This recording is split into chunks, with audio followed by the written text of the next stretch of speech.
Hello students, आपका मेरे channel smart study में स्वागत है। स्टूडेंट्स, आज हम शिक्षा निदेशालय की तरफ से दी जाने वाली वर्कशीट नंबर 18 करेंगे, जो कि क्लास 10th की है और विषय है सामाजिक विज्ञान अर्थशास्त्र। ये वर्कशीट 15 अगस्त 2020 की है। आज बेटा स्वतंत्रता दिवस है। आप सबको स्वतंत्रता दिवस की बहुत बहुत बधाई। तो आइए शुरू करते हैं आज की वर्कशीट। बेटा वर्कशीट शुरू करने से पहले प्लीज़ मेरे चैनल को सब्सक्राइब कर दीजिए।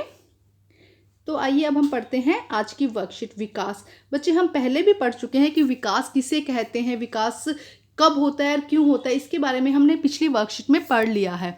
अगर आपको कोई प्रॉब्लम है, वहाँ कुछ समझ नहीं आया है, तो मेरा पिछला वीडियोज़ आप देख सकते हैं, आपको समझ में आ जाएगा। तो आज हम शुरू करते हैं। आज की वर्कशीट में क्या बताया गया है, निम्न को पढ़कर उत्तर दीजिए। हम इस पैराग्राफ के लास्ट में इसके क्वेश्चन आंसर भी करेंगे। तो देखते हैं क्या है। यूएनडीपी संयुक्त राष्ट्र विकास कार्यक्रम द्वारा प्रकाशित रिपोर्ट देशों के बीच विकास की तुलना लोगों के शैक्षिक स्तर, उनकी स्वास्थ्य स्थिति और प्रति व्यक्ति आय के आधार पर करती है। प्रत्येक वर्ष प्रकाशित होने वाली इसकी रिपोर्ट को मानव विकास सूचकांक कहते हैं। तो बेटा पिछली जब हमने विकास की जो वर्कशीट पढ़ी थी, उसमें हमने देखा था कि विकास किस पे निर्धारित था, सिर्फ प्रति व्यक्ति आय पर। क्या कहा गया था कि जिस देश की प्रति व्यक्ति आय ज़्यादा है वो क्या होगा, विकसित होगा, और जिसकी आय क्या है, कम है, वो कंपैरेटिवली कम विकसित होगा। ठीक है, हमने 3 वर्ग पढ़े थे, उच्च वर्ग, मध्यम वर्ग और निम्न वर्ग। ये हम पिछली वर्कशीट में कर चुके हैं। लेकिन उसके बाद हमने ये देखा कि जो प्रति व्यक्ति आय के आधार पर जो डिवाइड किया गया था, ये क्या था, ये सही नहीं था। तो जो संयुक्त राष्ट्र विकास कार्यक्रम है, उन्होंने क्या किया, प्रति व्यक्ति आय के साथ साथ में शैक्षिक स्तर, मतलब वो कितना पढ़ा लिखा है, उसकी साक्षरता स्तर क्या है, और उसके अलावा उसकी स्वास्थ्य स्थिति क्या है। अगर एक मान लो जिसकी आय बहुत अच्छी है बट उसका स्वास्थ्य अच्छा नहीं है, तो वो विकास में कैसे भागीदारी करेगा। समझ रहे हैं। तो उन्होंने क्या किया, एक तो शैक्षिक स्तर और एक स्वास्थ्य स्तर और प्रति व्यक्ति आय, इन तीनों के आधार पर एक रिपोर्ट बनाई, जिसे क्या कहा जाता है, मानव विकास सूचकांक। बेटा ये बहुत इंपॉर्टेंट है, आप इसे अच्छे से कर लेना, समझ लेना। इसकी डेफिनेशन भी कई बार पूछी जाती है। तो उसमें हम सिर्फ प्रति व्यक्ति आय नहीं लिखेंगे, क्या लिखेंगे, शैक्षिक स्तर भी देखेंगे उसका, और स्वास्थ्य स्थिति भी देखी जाएगी। यह विकास की अधिक जानकारी देता है। यह एक्चुअल में यही होगा ना। देखो, जो स्वास्थ्य जिसका अच्छा है और जो क्या, जो अच्छा, जिसका साक्षरता स्तर जो क्या है वो अच्छा है, तो प्रति व्यक्ति आय को बढ़ाएगा ना वो। तो ये एक्चुअल में क्या पूरी जानकारी देगा। उदाहरण के लिए देखो, के लिए कुल राष्ट्रीय आय, हम देखते हैं क्या कह रहा है उदाहरण में, कि कुल राष्ट्रीय आय श्रीलंका से बहुत आगे होते हुए भी भारत इस सूची में बहुत पीछे है। वो क्या कह रहा है, अगर सिर्फ राष्ट्रीय आय देखते हैं हम, तो भारत की राष्ट्रीय आय बहुत ज़्यादा है, किसके मुकाबले, श्रीलंका के मुकाबले। लेकिन अगर मानव विकास सूचकांक देखा जाता है तो भारत उससे पीछे है। क्यों? क्योंकि भारत की जनसंख्या भी बहुत है, एरिया भी बहुत है, श्रीलंका का एरिया भी कम है और वहाँ की जनसंख्या भी बहुत कम है। इसके अलावा श्रीलंका प्रति व्यक्ति आय, शिक्षा की उपलब्धता और औसत आयु, जो स्वास्थ्य सेवाओं से अच्छी स्थिति को दर्शाती है, से भारत से बेहतर है। समझे, मतलब भारत में क्या है, श्रीलंका में क्या है, शिक्षा भी अच्छी है, औसत आयु यानी स्वास्थ्य सेवाएं भी अच्छी है, और प्रति व्यक्ति आय भी अच्छी है। तो क्या होगा, हालांकि राष्ट्रीय आय भारत की ज़्यादा है, लेकिन क्या है, उसके अलावा जो श्रीलंका में ये सब सुविधाएं उपलब्ध है, जिसकी वजह से क्या है, जो मानव विकास सूचकांक है वो श्रीलंका का ज़्यादा है। अब आगे देखिए, इसी तरह का एग्जाम्पल भारत के अंदर भी दिया गया है। इसी तरह भारत में प्रति व्यक्ति आय से बेहतर होते हुए भी पंजाब में क्या है, प्रति व्यक्ति आय बेहतर है।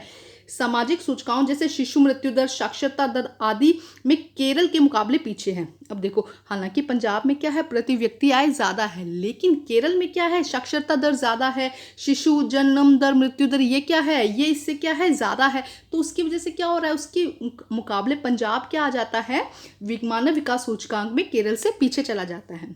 ठीक है। ऐसा केरल में सार्वजनिक सुविधाएं जैसे प्राथमिक स्वास्थ्य केंद्र, सरकारी स्कूलों आदि की बेहतर उपलब्धता की वजह से भी है। ठीक है स्टूडेंट, तो यहाँ पे क्या है, जो सार्वजनिक सुविधाएं हैं वो भी क्या है, अच्छी उपलब्ध है। तो आइए शुरू करते हैं इसके क्वेश्चन आंसर। बच्चे देखिए क्या क्वेश्चन आंसर दिए गए हैं। देखिए, मानव विकास सूचकांक कैसे प्रति व्यक्ति आय के मुकाबले विकास की तुलना में बेहतर है, बताइए। अभी मैंने बताया, क्योंकि जो प्रति व्यक्ति आय थी वो सिर्फ आय पर निर्धारित थी। वो किस पर आधारित थी, सिर्फ आय पर, जबकि जो मानव विकास सूचकांक है वो सिर्फ आय पर आधारित ना होकर वो क्या है, स्वास्थ्य, शैक्षिक स्तर और उसके जीवन स्तर पे निर्धारित है। तो आइए करते हैं इसका आंसर बेटा हम। तो देखते हैं स्टूडेंट क्या होगा इसका आंसर। मानव विकास सूचकांक प्रति व्यक्ति आय के मुकाबले बेहतर होता है क्योंकि मानव विकास सूचकांक सिर्फ आय पर निर्भर नहीं करता है। मैंने अभी आपको बताया था कि सिर्फ आय पर निर्भर नहीं करता है, यह आय के साथ साथ स्वास्थ्य, शैक्षिक स्तर पर भी निर्भर होता है।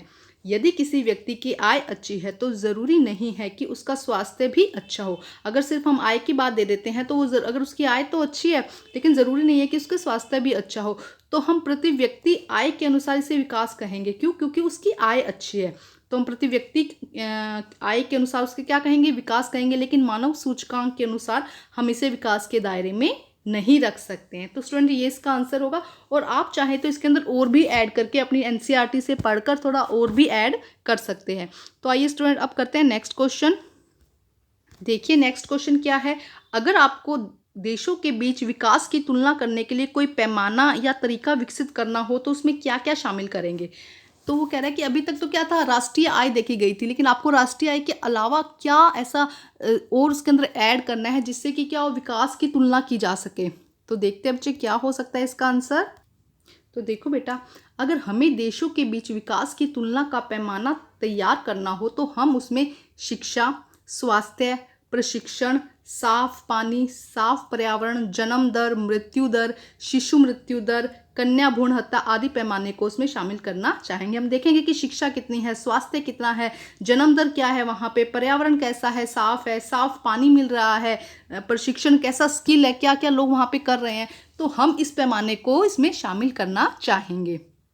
तो आइए स्टूडेंट नेक्स्ट देखते हैं। देखिए नेक्स्ट क्वेश्चन क्या है बेटा, सार्वजनिक सुविधाएं कैसे बेहतर विकास को संभव बनाती है, उदाहरण देकर समझाइए।